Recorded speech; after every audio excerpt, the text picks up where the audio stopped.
Good to see so many people here. I'm sure you've all got the message that I've just received, which is they're going to record this for posterity. um, and what I've just been distracted by something in the box. Okay, and so when we get to questions and discussion and whatnot at the end,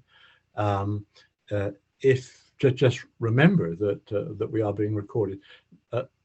None of your, if you've got your cameras on, that's never recorded. It's just questions and whatnot. Let me say a bit about questions and discussion and all the rest of it. We'll do. I suggest we do what certainly we usually do when I'm sitting in the hot seat, which is we're going to sit for a bit. I'll give some guidance or some tips, which you're very welcome to ignore. If people are just coming for the, to sit with a group and you just want to do your own practice, whatever that happens to be, that's absolutely fine. Somewhere along the line, take a little break. I might say a few words of, I was going to say wisdom, a few words of encouragement, and then we'll sit again. And then I'll allow, we're getting on for about half an hour's room for Q&A and all that. Now, the mics are, you're on mute for the moment, and you'll have the opportunity to unmute when we get to the end. So at the end, you'll have the opportunity to say, you can unmute and ask a question in the normal way. But at any time, if you want to send a message through, you can do it by chat. And as long as I keep my eyes open, I can see a chat message coming through. And if I miss it, I'm sure Wongdu, who is the IT mastermind behind the scenes here, he will flag that up to me. So please feel free to send a message through by chat if you want to. And I particularly value anybody who sends a message through saying, there's a problem with the sound. You can't hear me, that sort of thing. And I hope, I really do hope that if I keep going at this sort of volume, you can hear.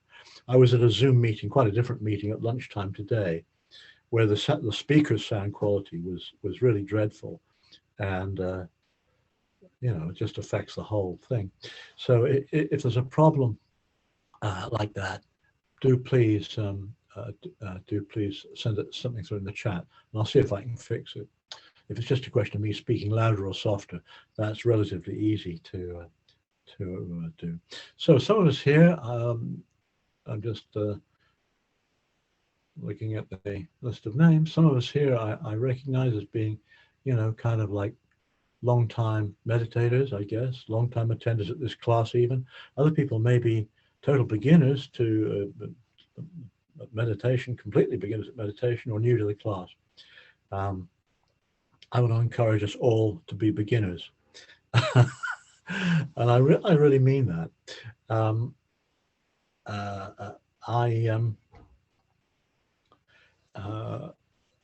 I've just been doing a bit of reading recently, looking at my library.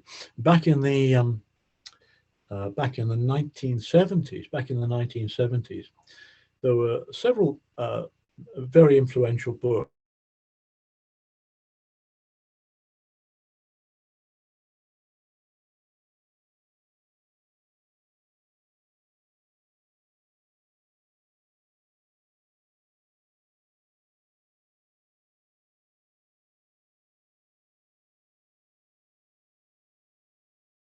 Encourages open-minded curiosity. There's even a quote I've got on a post-it note right here, a quote from the book, and the quote is this: "In the beginner's mind, there are many possibilities. In the beginner's mind, there are many possibilities, but in the expert's mind, there are few. In the beginner's mind, there are many possibilities, but in the expert's mind, there are few." So it's like open-minded curiosity, and I really hope, we haven't brought along, I hope, it's probably a vain hope, but we haven't brought along too many expectations or plans or anything like that, or for goodness sake, targets. No, you just come along and just sit and see what happens. I mean, that's a great attitude. That really is a great attitude. A very kind of mature approach to meditation. You just come to a period of meditation. You've done it zillions of times before. You've never done it before.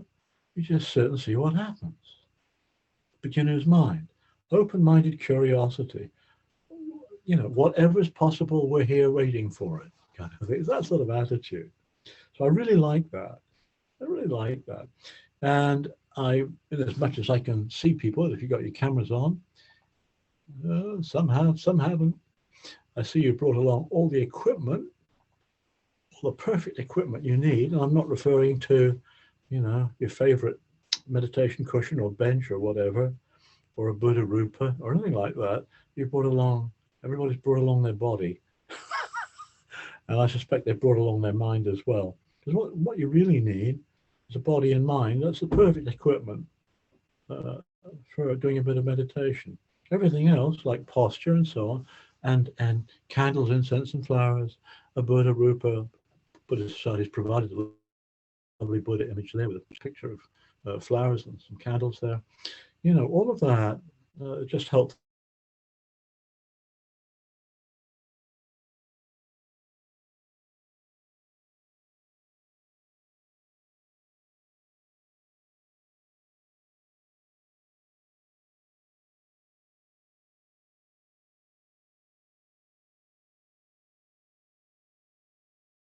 posture, but a relaxed posture, because in an alert posture, that supports this noticing quality of mindfulness.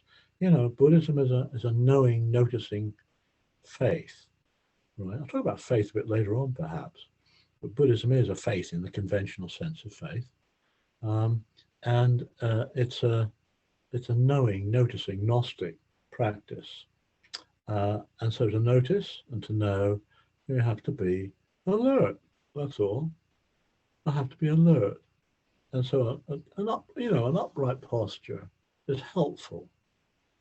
It doesn't have to be ramrod straight. And that's the other thing, because the big no-no in Buddhism is attachment to things. So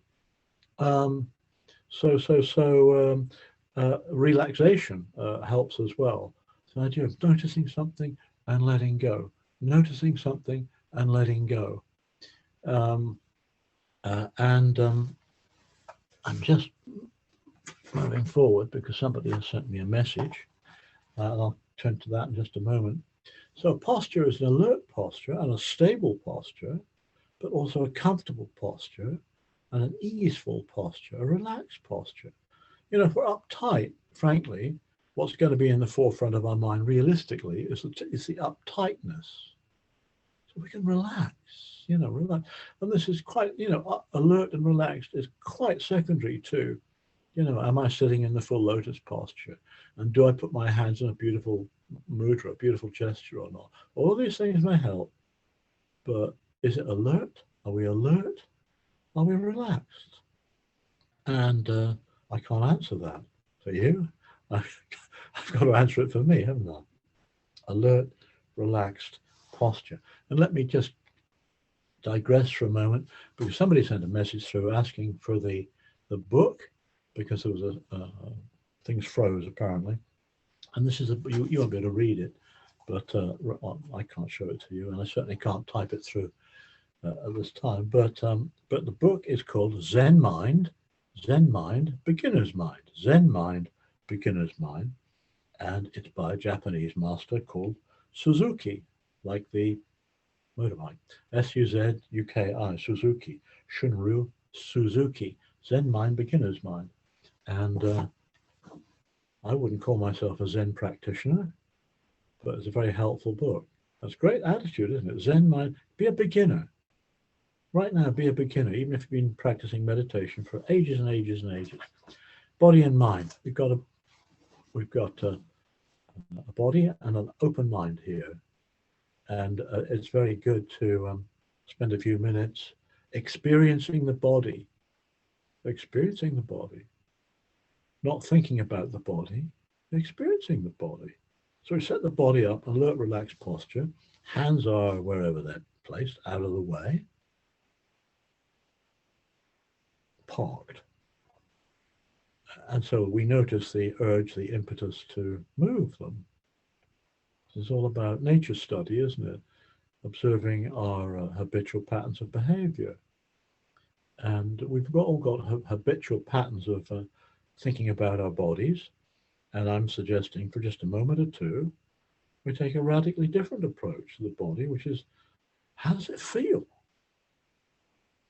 And there again, I don't mean it feels antique, or, it feels great, or it feels male, or it feels female, or whatever. It's just sensations in the body. Everybody's sitting on something, I guess. So notice the feeling of sitting. Pressure, contact. We've put our hands somewhere. Hands are very sensitive. Hands are touching something. Just notice the feeling of touching something. Okay. If we're sitting on the floor, or if we're sitting on a chair, our feet are touching the floor, and notice the, contact between feet and floor, or shins and floor if we're sitting on the floor.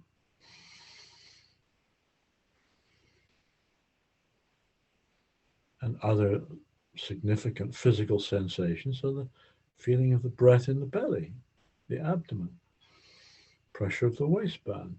You can't miss it. Notice the rib cage expanding on the in-breath, contracting on the out-breath. And check out the shoulders. I mean, if we're cool and relaxed, not much to feel there, but I mean, maybe we are a bit uptight. Just notice what the shoulders are up to this evening. Significant physical sensations. And of course, they may include, if we've got some sort of unpleasant condition, odd aches and pains as well. Acknowledge that. Okay, there's that discomfort there. Particularly if we're stay on the floor and the knees aren't feeling too great, just notice that. And maybe move. The idea is not to go through the pain barrier. Be mindfully, carefully move and notice the difference between the not wanting the pain and the physical pain. So, there's the not wanting to it, and there's the pain itself. And of course, all the mental stuff makes it feel much worse. Just notice that. There's not wanting the pain, wanting to get away from the pain, and there's a physical sensation itself. Maybe we act upon that, or maybe we don't. It's our call. It's our call. It's our decision. Sitting here then, sensations in the feet, and the hands, and the abdomen. If we're sitting against something, or back touching something, shoulders, and just run the attention through the body again, noticing these sensations.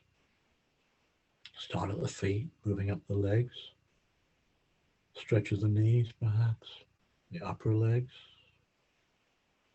up to the hips, happy hips or unhappy hips tonight. Just notice the sensation there, into the pelvic area and the abdomen and the breath in the belly.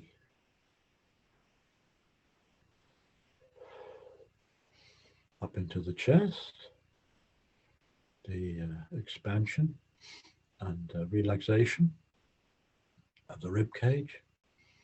Really, a lot of that is the sensation of our shirt, our clothing on the upper body. Our hands again are touching something. Lots of sensations there, actually, in the hands, around the hands.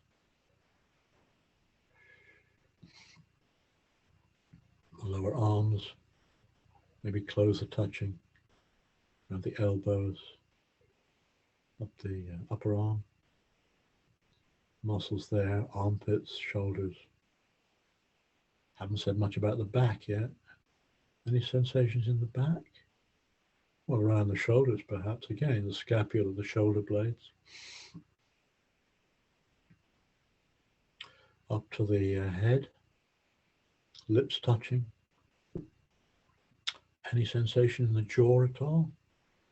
See, when we notice things like the shoulders are up around our ears, or the jaw's clamped shut, or something, if we want to do something about it, we can. It's quite okay to use a period of meditation to actually to relax, to let go.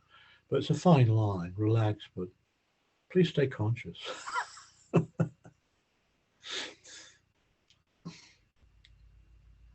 Saliva in the mouth, breath on the nostrils. Quite aware of the temperature of the room or the skin of the face. Eyelids. Well, eyes are closed or half closed. Lots of feeling around the eyes, usually. Nice to close the eyes and be aware of the sensation of the eyelids touching. Forehead.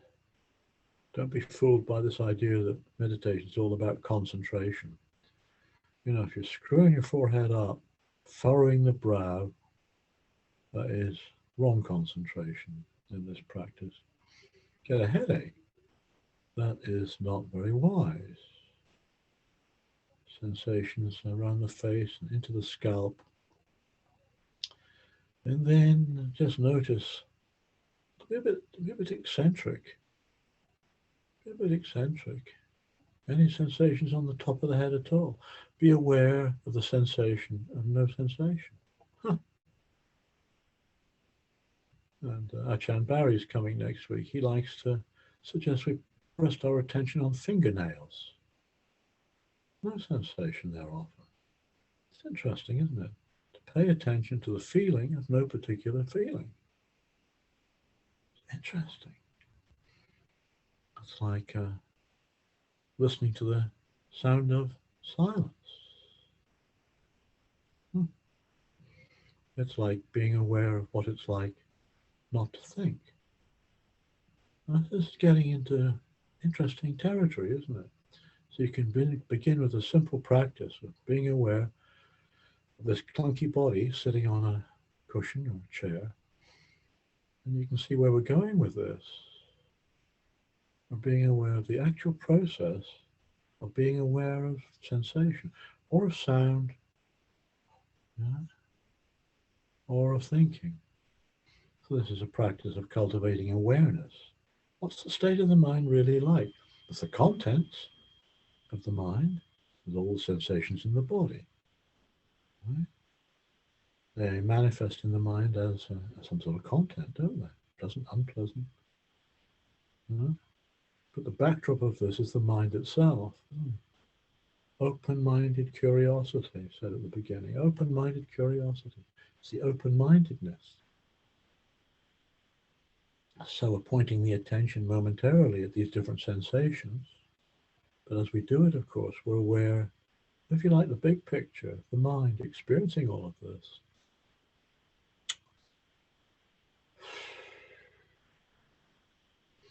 It's handy to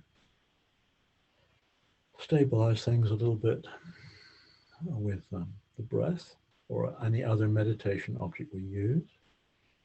By the way, I haven't mentioned mental contents, as it were, in the sense of moods and all of the rest of it, moods and thoughts. They're there, just as is the feeling of sitting on your cushion.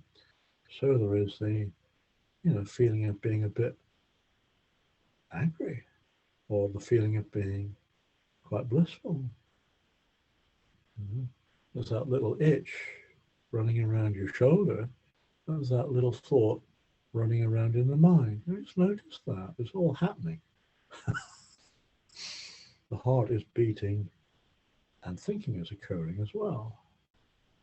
And our job is to be aware of that, to notice, but not to attach. The difficult bit is not attaching. That's where the meditation object comes in. That's where the meditation object comes into the story. It's a little anchor. And we can use a mantra. May I be well, may others be well. Buddho, Buddho. Om Mani Padme Hum. Nam Myoho Renge Kyo. Yeah, there are many mantras we can use. Or there are mala beads. Or all sorts of things. And there's the breath. The breath is really a great little meditation object because it is essentially neutral. And as long as we haven't got, a cold or something, it's quite peaceful, it's pacifying, it's tranquilizing. And it's quite difficult as well because it's not stimulating.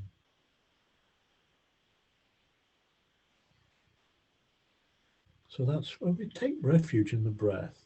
Buddhists take refuge in Buddha, Dharma, Sangha. And when we're sitting meditation, we take refuge in our little home, our little anchor there, the feeling of breathing, not controlling it, not even grasping it, just letting the attention settle on the feeling of breathing. And it's not forcing it onto the breath, it's letting go of everything else, you see. It's a canny practice. When they talk about concentrating on the breath, you get the wrong idea. It's not a grasping practice, it's not holding on to the breath. It's like the default position of the attention. It's on the next in-breath and the next out-breath. The real secret is learning to let go. So during the course of the next few minutes, I shall be quiet, or try very hard to be quiet. And just notice sensations in the body, any stray sounds, and thinking, and all of that. Notice what's going on, and very deliberately let go. Don't grab onto it, or rather notice the impulse to grab onto it. Notice the impulse to push it away. And then just let go and point the attention back to the breath. We are in charge. We can either follow the thoughts, or we can direct the attention back to the breath. Breathing in and out. Following the breath from its beginning to an in-breath to its end, the beginning of an out-breath to its end, sometimes deeper, sometimes shallower, sometimes long, sometimes short. Breathing in and out.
Once in a while, you might want to quite deliberately just check the body.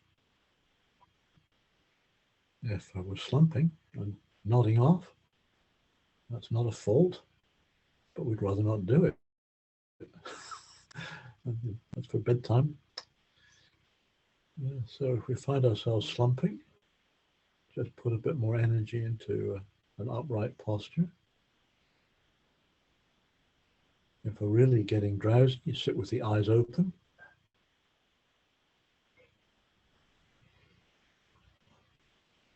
And when we just check the body, we notice a bit of tension's crept into it. Maybe we're trying too hard. Right? Back off a bit. Relax. Take it easy. Breathe out.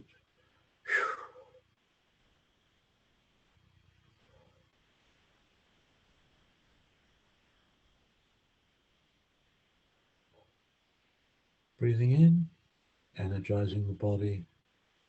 Breathing out, letting go, relaxing.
When the mind wanders, that's what monkey minds do. Just be aware of that.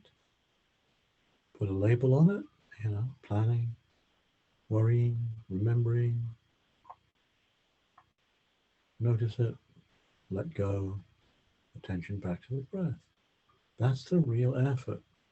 It's the real effort in this practice is to let go, to disengage, to stand back. Thoughts come and they go too if we give them a chance. Notice and let go. Point the attention back to the breath or the mantra or the sound of silence, or whatever is our refuge when we're practicing meditation.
So take this opportunity to have a little stretch, perhaps.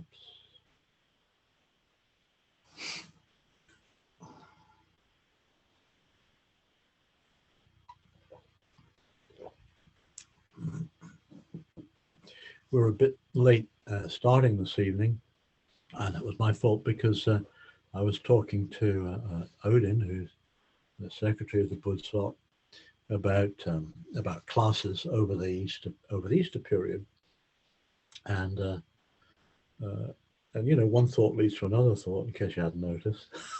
And come around to Easter time, and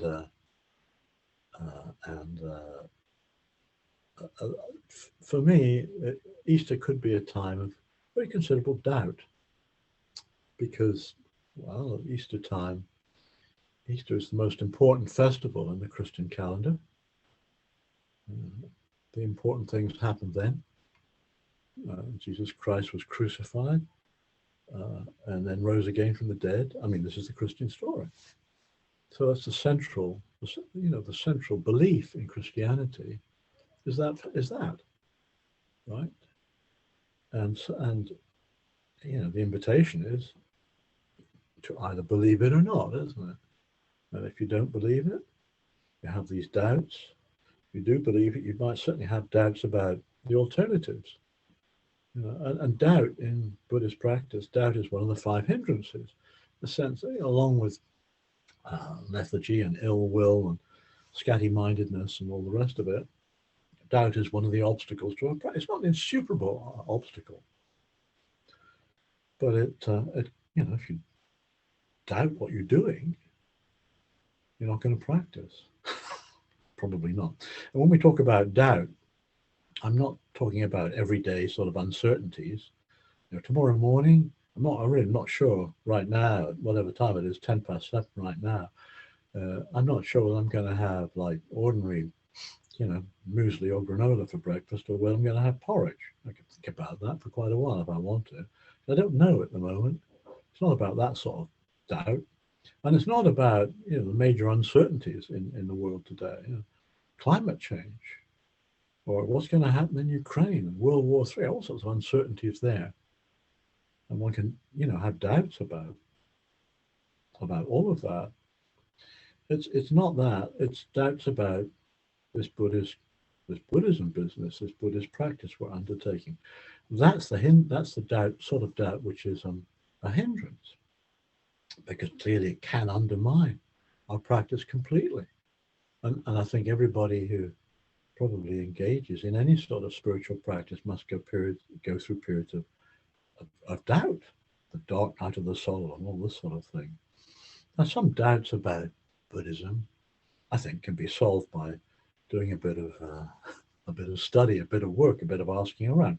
I mean, for example, I mean, here's an example. Here's an example. I'm by profession, I'm an economist, and so supposing I'm curious about what did the Buddha say about economic things, the environment, for example. Well, I know what to do about that. You know, I can go and have a look.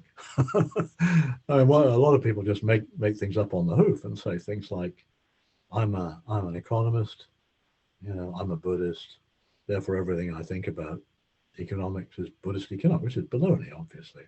It's very impertinent. But you can find out about these things.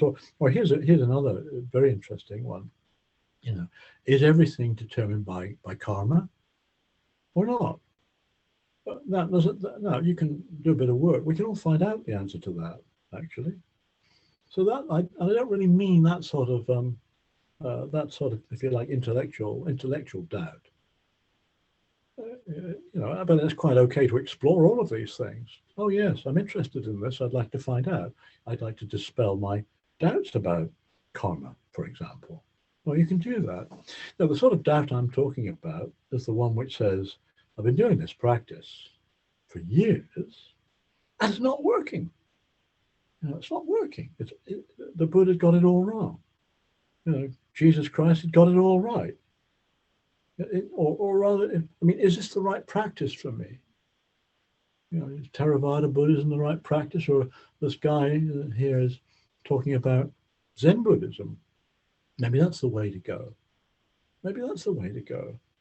Is this the right meditation? But you notice we can sort of flip-flop around. I'll try this, I'll do that. A certain amount of window shopping is okay, but at some stage we need to sort of settle down. So these doubts which really kind of corrupt our practice and maybe take us away from it altogether. And that's very interesting. Now here's another book that I want to recommend. A fellow called Stephen Batchelor, somebody for whom I have great respect, wrote a book there again a while ago called The Faith to Doubt. The Faith to Doubt. Okay, that's very interesting. So it's quite okay to doubt. It's what we do about it. I mean, doubt in the sense of curiosity. Gosh, that's good. You know, Zen mind, beginner's mind. Gentle curiosity. Let's explore what's going on in this practice. Study is okay as well. Yes. Investigation, of course. Let's have a look at it. You know, ask a question at the end of the meeting if you want to find out. All of that is fine. But I think what Stephen Batchelor is talking about is this very practice, you know, is all about how we handle doubt as a meditation object. Doubt can get in the way of our practice, but why don't we turn it around, right? Why don't we make doubt the actual object of our meditation? What is doubt like? The essence of this mindfulness thing is, whatever it is, it's like this. This is Ajahn Sumedho's line. This is the way it is. Investigate it. So doubt comes into our mind, a doubt like, the Buddha got it all wrong. So that's just words, isn't it? The Buddha got it all wrong. This practice of mine is a waste of time. More words. And just notice that. Be mindful of doubt. Be mindful of doubt. It comes and it goes. It's another, you know, I mean, I like to, as you know, I like to think about this meditation practice as going to the movies and seeing what's on the screen tonight. You know, whatever the show is, you know, drama, love story, you know, funny film, tragedy, you know. But the thing to be aware of is what's really supporting all of this is the screen. This is all about the mind and the contents of the mind. Every Buddhist tradition emphasizes this. There's the contents of the mind, and then there's the mind itself. And doubt is just another part of the mind's contents. Doubt comes and goes. Doubt comes and goes. And it generates all sorts of feelings, like despair. And you just notice that. What's despair like? What is the thought like? What is it like? Investigate what it's like, you know, to feel that all our practice has been a waste of time. And when we're doing this, we're practicing perfectly, isn't it? We're stepping back, we're noticing what this is doubt. And you notice it comes and goes, and it's not me. You know, and that's insight, actually. We've let go of doubt. When we see doubt, it's just more, it's just a movie with the most confusing plot. Then we're getting the hang of how to deal with doubt. And then there's kind of faith, actually, isn't it? You know, it's like when you see doubt coming and going, it's not me. You can let go of it, or rather it just lets go of itself sometimes. Then what have we learned? You know, this is faith that comes from experience. This is confidence and trust that comes from understanding. But doubt, like everything else, is more mental contents. We don't have to buy into it. We can notice it comes and it goes. So there, that's my sort of pre-Easter message.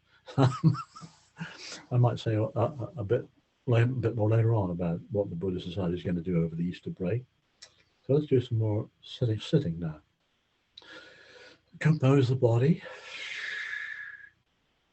Compose the body. And check it out briefly. And just remember that we're going to sit here for 20 minutes, maybe, something like that. And all sorts of things may come into the mind. Things like, shall I have muesli tomorrow morning or porridge? That sort of a thought. Or what am I going to have for supper tonight? Or is the world going to hell in a handcart? That's another thought right now. Or my Buddhist practice isn't getting anywhere. That's another thought. Maybe I should switch from Buddhism to Christianity. That's another thought. And the way we had all of these thoughts, to notice them, they come and they go. There's the noticing and the object that we're noticing. Well, that's and then mindfulness then we're captured by mindfulness. So we know that this is the real McCoy, isn't it? Really? There's no escape. There's no escape. This is the mind noticing the contents of the mind. That's what this is all about. This practice is all about. And once we get the hang of that, then there's faith. The faith to doubt. Stephen Batchelor's title, The Faith to Doubt. You doubt anything from the position of, oh, there we go, it's like this.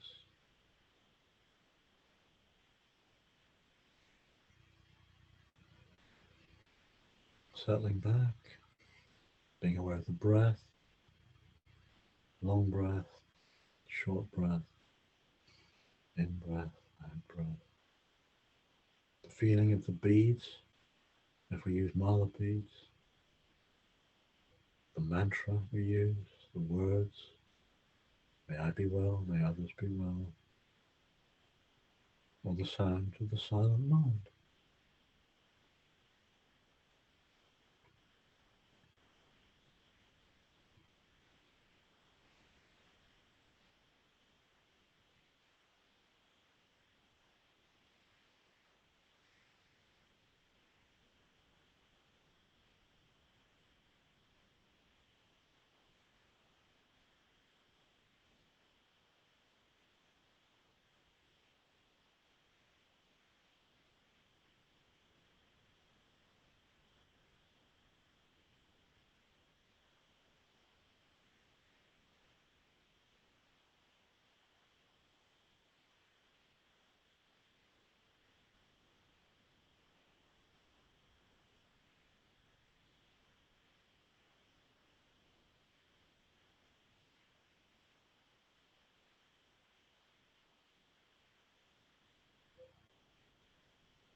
it can be very helpful to incorporate into our regular meditation practice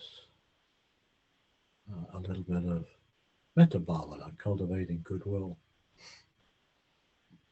and particularly in these really very troubling and confusing times. It can be extremely helpful. And if we want to do that, it's very simple. We just wish ourselves good things. And we wish good things for others as well. May I be well. May others be well. Who these others are is up to us. You know, people who we like, we love, have been helpful to us in any way, we're having a bad time. But we begin with ourselves. May I be well, may I be happy, may I be free from all suffering. May these good friends, may these others be well, may they be happy. May they be free from all stress and anxiety and free from suffering. So we use words quite deliberately.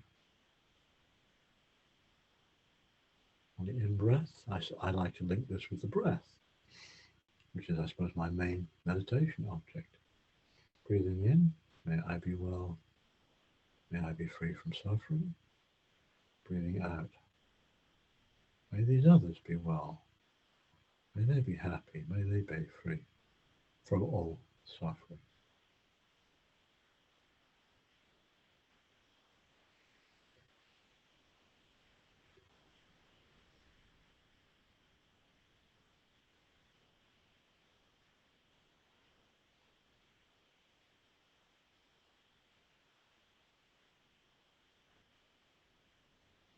And we can think of this either as metta practice, metta bhavana, cultivating loving kindness, or we can think of it and use it just as a mantra, another little anchor, a form of words. And often we think in words, so an alternative to the usual autopilot thinking, we can quite deliberately think, may I be well, may others be well. Metta bhavana, or a mantra, or something we don't often talk about in Buddhism, a prayer. A prayer. May I be well, may others be well.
Breathing in, a wish for ourselves.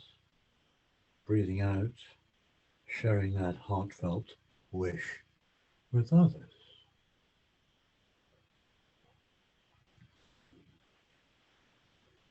May I be well, free from suffering. May these others be well, free from all suffering.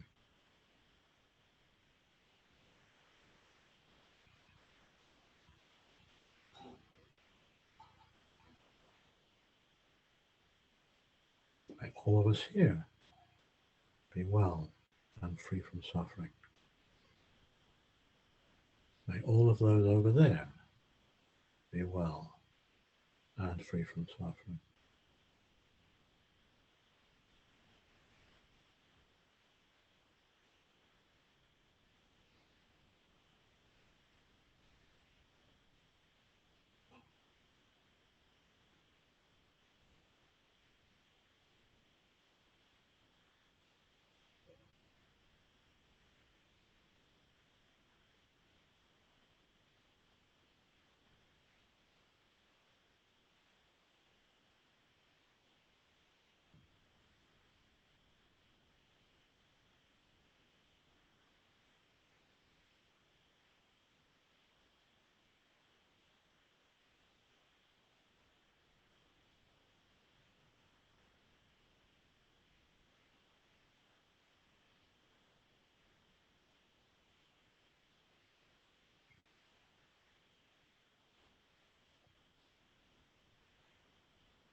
So,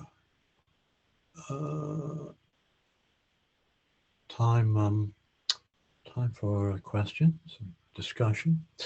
And so please feel free to unmute yourselves if you'd like to ask a question in the usual way, or send something through in chat. Somebody has sent something through, which I'll come to in a moment. But while we're all thinking about what we want to say or what we want to chat, let me look ahead. And I was talking to Odin, as I say, before the class began. And the one thing I know about is that next week will be Ajahn Barry coming back to the class. We try and arrange with him for him to lead the class on the last Thursday of every month. And I've just had a last-minute email exchange with him. And so he'll be doing the class next week, in a week's time. And I should say this, I know he likes, if anybody's got any particular questions they'd like him to discuss, topics you'd like him to discuss, if you'd like to feed it through to me, this evening or something, I'd gladly pass it on to him. And he really quite likes that.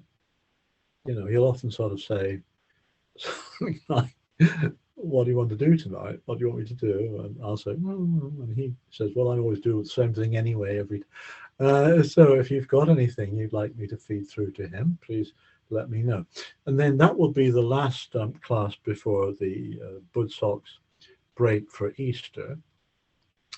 And what we were discussing before the class began was when things would resume, and the Society's not quite clear on that. So it could be 3 weeks later or 4 weeks later. And I'm urging classes to begin 3 weeks later. but we'll see what happens there. We'll know next week. So next week it's Ajahn Barry, and then there's a break, and we meet again. Right. Let me just see if what's come through in the chat. Oops. Somebody said, oh, they've got to go. Oh, goodness me. Great. Oh, look at that. Okay, look, somebody's just, I hope they're still there. I say that because somebody's saying, sorry, they've got to go at 7:30 because they're in South Africa. That's 9:30 their time. They need to go to bed. They're enjoying the class. How would I be able to receive the recording in order to listen to the questions and answers? Wonga's reply regarding that. Thanks so much for the class. It was jolly good. And then stay well. Zulu salutation. Isn't that lovely? Thank you very much if you're still with us, or sleep well if you've gone. That's super. Thank you so much. Thank you so much. Are there any other questions in chat? I can't see them. Or real life human beings talking to each other. Are there any other questions at all? Or any questions that you'd like me to send through to Barry, to Ajahn Barry?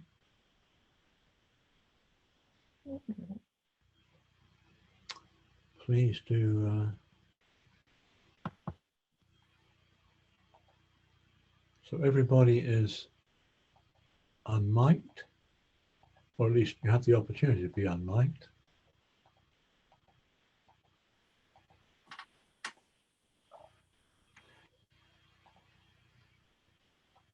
Any questions? Thanks for the class. Somebody has to go. Thank you for coming.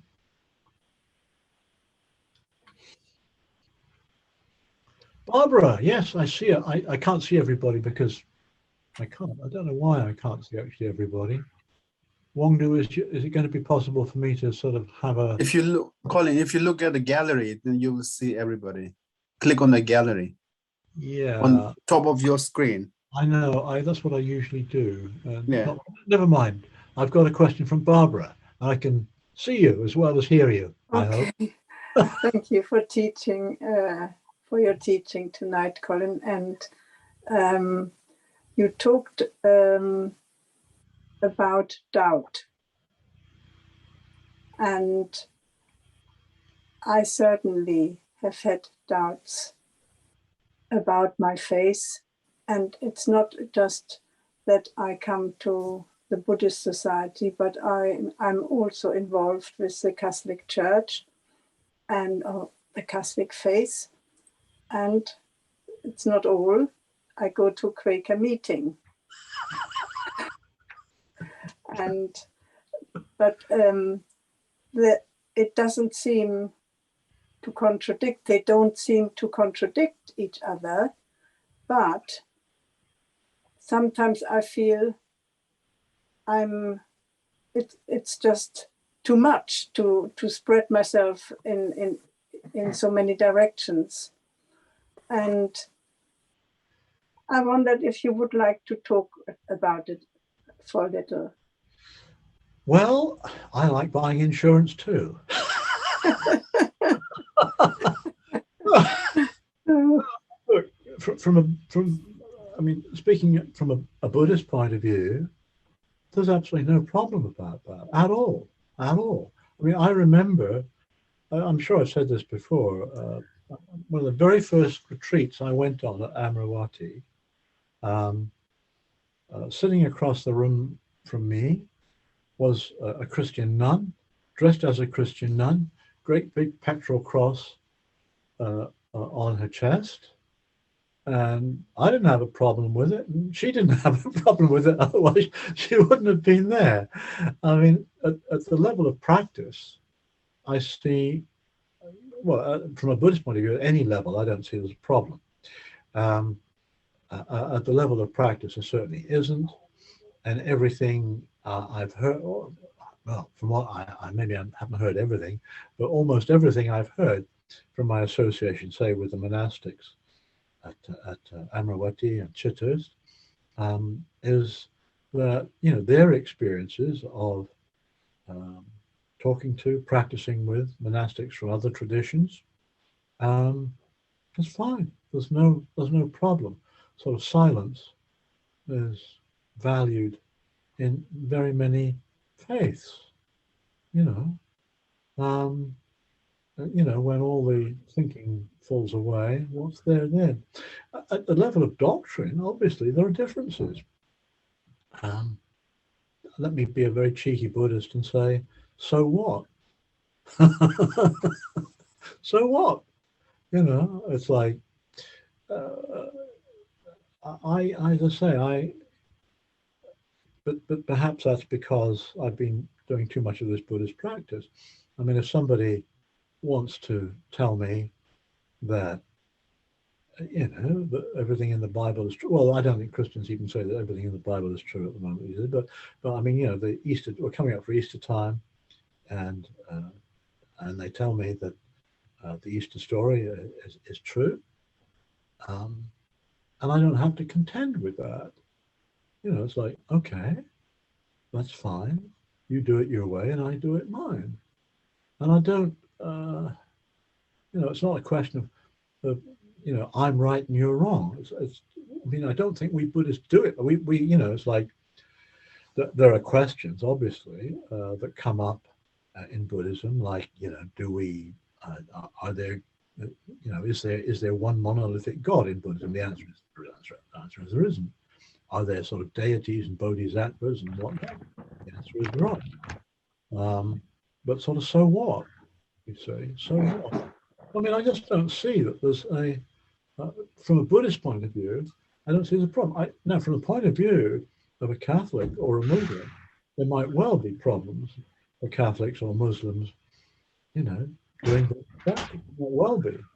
But we are, I think, from one point of view, we are terribly wide open and inclusive. I mean, the history of Buddhism has been one of, as it expanded from Northeast India or whatever, it sort of assimilated other cultures and aspects of other faiths as we went along, as Buddhism went along.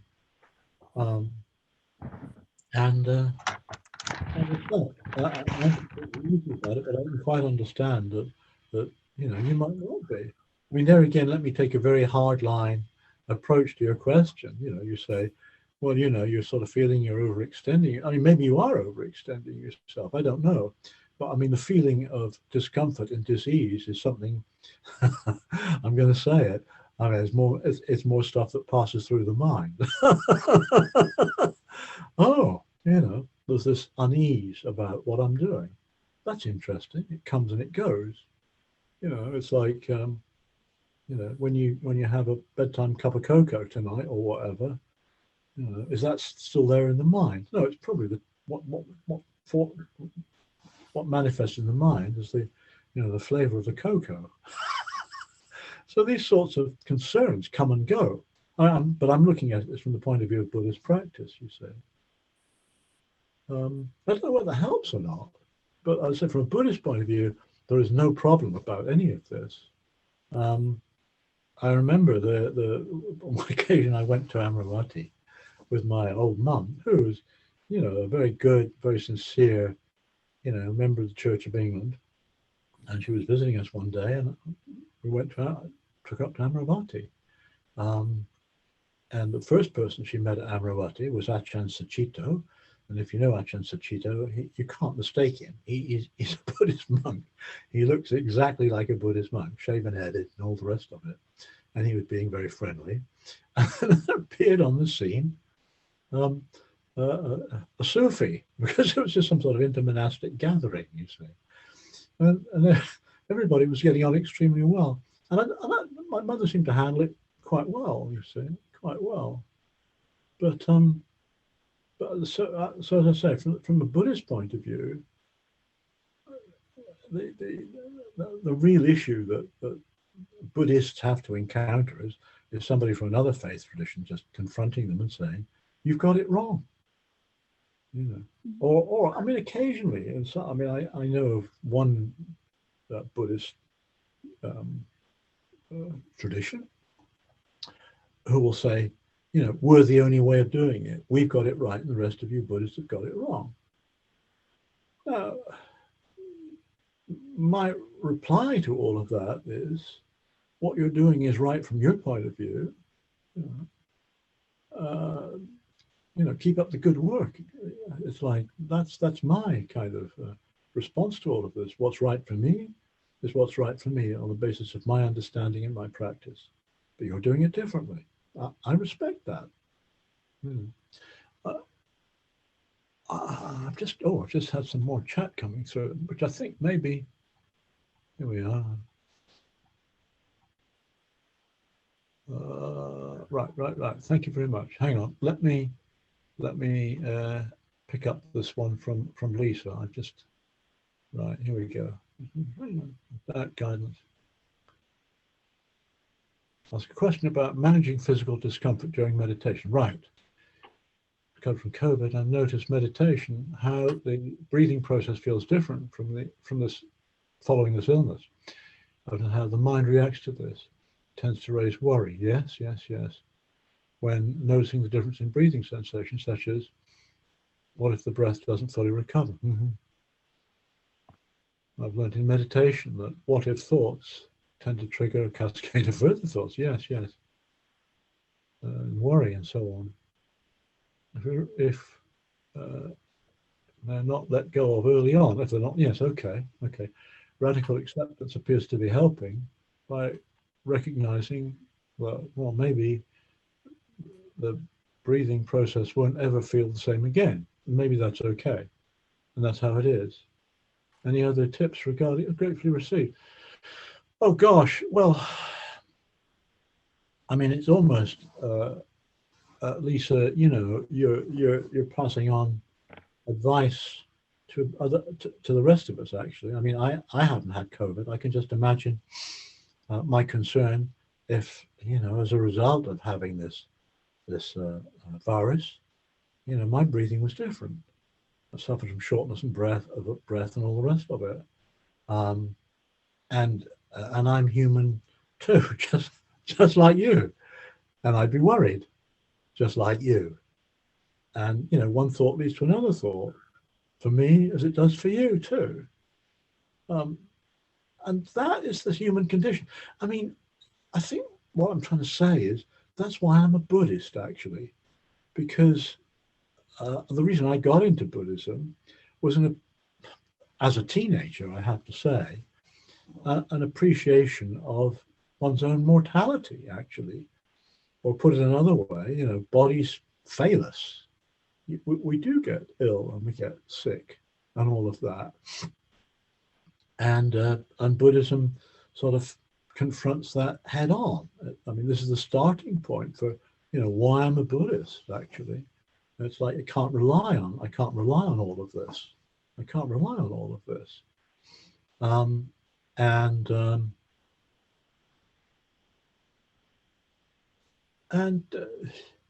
mean, I have a sneaking suspicion, looking at your message, your chatter message again, it's like, you're doing it fine. You know, one's aware of the breath. One's aware of the mind reacting to it and the emotions around about that.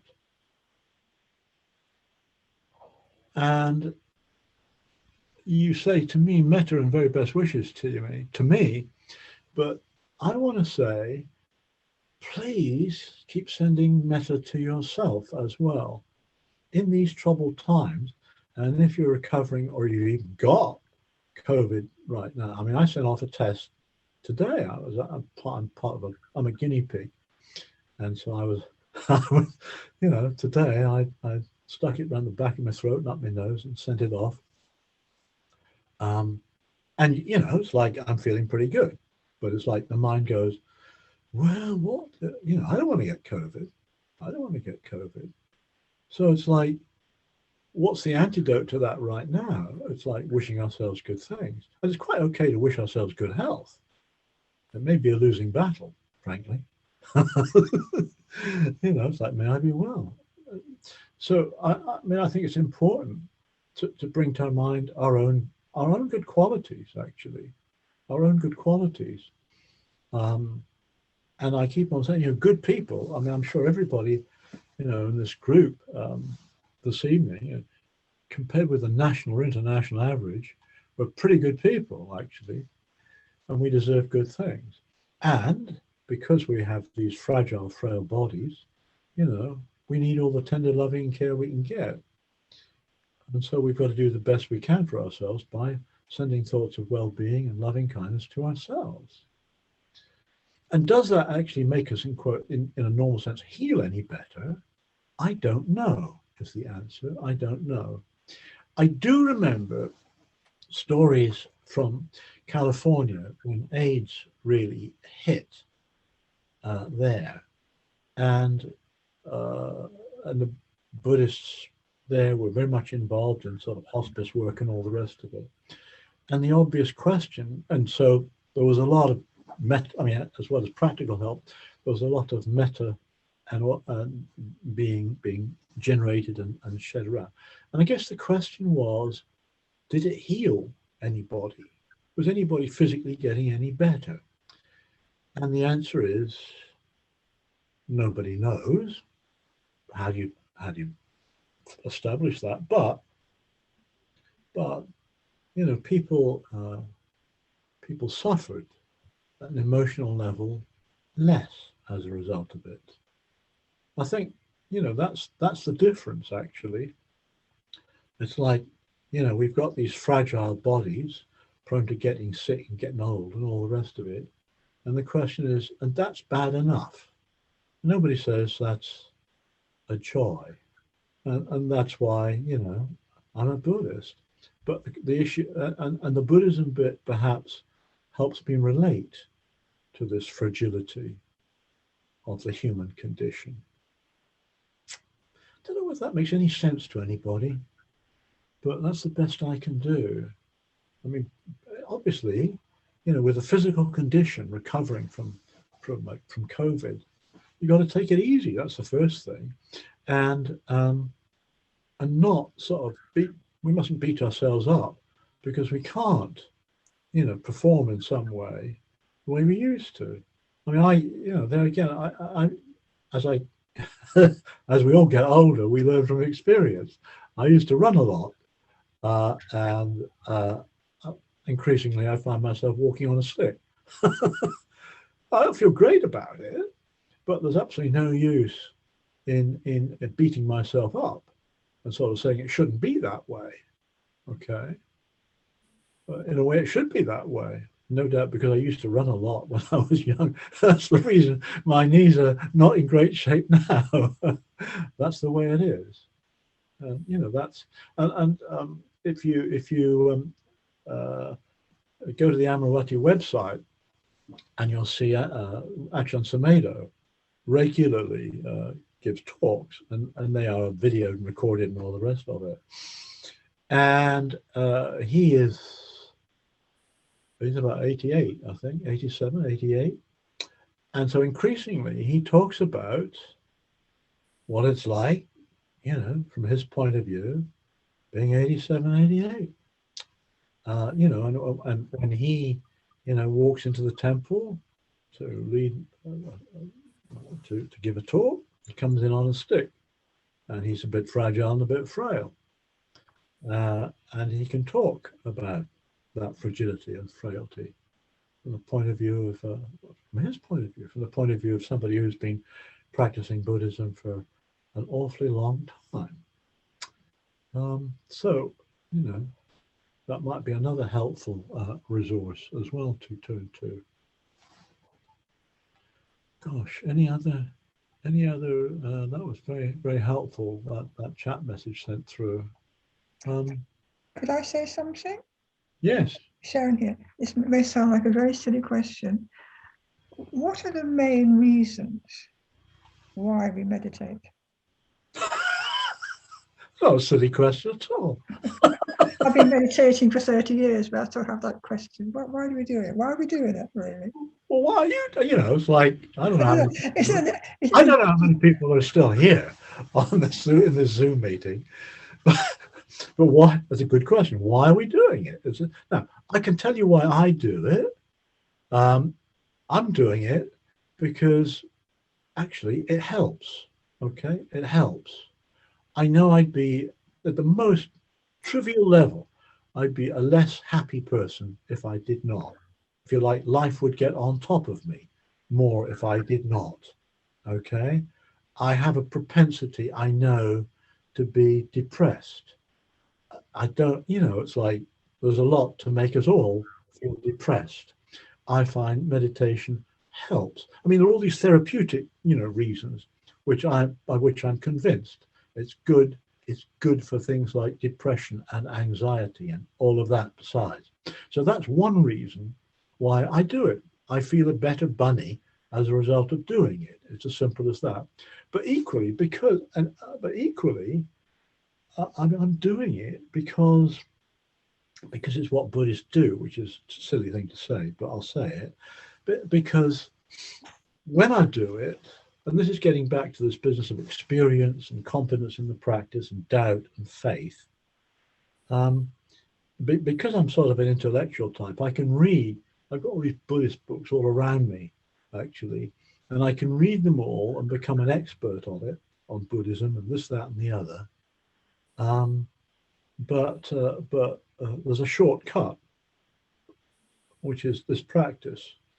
You know, you just kind of learn a lot about, you know, I mean, it's quite highfalutin stuff, like dependent origination. You know, that's a good one to sort of play with if you're a Buddhist. It's like, there again, look, time is passing. But anyway, out there's this thing called dependent origination, which explains why we mess up and repeatedly make mistakes. And there are various links and connections in it. And you can sort of read about this and maybe understand it a bit or get a headache or whatever. When we meditate, in my experience, a lot of these sort of mysteries become clearer. You say, oh, yeah, that's right. That's what it's all about. So it's like, I mean, I do it. I do undoubtedly for therapeutic reasons. I also do it, let me be pretentious, for spiritual reasons as well. No, you see, I do think that I'm not, it's not a question of thinking. I'm convinced, you know, I'm convinced that, you know, this Buddhism thing does what it says on the tin. It's as simple as it leads in a direction. Let's put it like that. It leads in a direction. and I'm hanging in there. And tonight I've been meditating. You know, that's to me what it's all about. Now everybody here is meditating. All the 22 people who are here, you know, we've been doing a bit of meditation, and everybody themselves can answer why they're doing it. There are plenty of other things to do with an hour and a half on a Thursday evening or whatever time we do it in the day, on other days. Plenty of other things to do. Why do we do it? Good question. You know, you've heard my answer. Thank you for that. Thank you for that. It's interesting. Do you want to tell us why you do it? You don't I have basically have no idea. I think because I think the Buddha was a great guy and he talked a lot of sense. That's why I follow what he teaches. You know. But when I meditate, I just feel connected with all that is. Mm-hmm.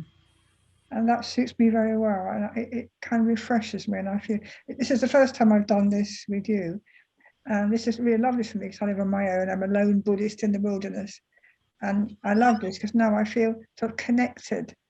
Well, can you not connect? I mean, good to hear you. I mean, where do you live? Are there not other Buddhist groups around about? No, there aren't actually. It's a very bizarre thing. There's one about 20 miles away from me, and I've been to Chithurst several times over the years. But I have nobody here. I can pick up the phone and say, "Hi, do you want to chat about the Buddha?" or anything like that. You know, I know what you mean. Yeah, sure. I mean, the great thing, you know, the one of the few good things that's come out of the pandemic is this increase in online everything. Mm. In online everything. And so please search around. Oh, I should say, for your benefit and for anybody else, don't forget that the Buddhist Society has other classes online, and in particular other meditation classes online. And if I remember correctly, there's a lunchtime, and open to all, free. There's a Monday lunchtime meditation class. There's a Friday lunchtime meditation class, and there's meditation sometime on Sunday mornings as well. Mm-hmm. And you're welcome to go along there. And it's kind of like this, I guess. The only major difference is they tend to be sort of 45-minute classes, and this is obviously quite a bit longer. But all sorts of other classes are out there, and you know, I'm promoting the Buddhist Society, but I mean, there are I'm sure many other Buddhist groups are you know, have online sessions. Mm-hmm. For example, I mean, one I know quite well is Bhikkhu Bodhidharma, who's sort of on the Welsh-English border, and you know, he does all sorts of things. I think every evening he has puja or something that you can join in. So there's a lot going on out there. As I say, purely because of the pandemic. And this class used to meet face to face, and we used to get, and to be absolutely honest, far few people would come to that than go online. So many more people are going. I mean, don't forget, somebody sent a chat message to me to us a little while ago from South Africa, and I think we've got a friend here in Canada. He was here earlier on. So you know, the reach of yeah, Jeff. Amazing. So the online reach of something like, you know, a little deal like this class is quite remarkable. But it would not have happened but for the pandemic. So do search around if you want more of this. Hang on, I've just had another question. Thought coming through. Oh, good question. Okay, I'll ask Barry this. I don't know whether you're seeing the chat as well that's coming through, but this is a question getting Ajahn Barry's thoughts about how do you maintain equanimity during this troubled time. Yes, indeed. I will. You know, I'll send that through to him. Equanimity. Yeah, great. Any other questions of any sort at all? Have I missed anything? Wongdu, have I missed anything in the chat? You still there? No, I haven't got any chat now. I think that's all the questions that I have. Well, thank you. Thanks everybody for coming here this evening. It would be lonely without you. I want to thank Wongdu for holding my virtual hand this evening. And next week is Ajahn Barry. I shall be there as well because I enjoy his company and his teaching. And I hope you're there too. And in the meantime, do take great care wherever you are. Look after yourselves and look after other people. Be kind to yourselves, be kind to other people. Thanks again for coming. Thank you.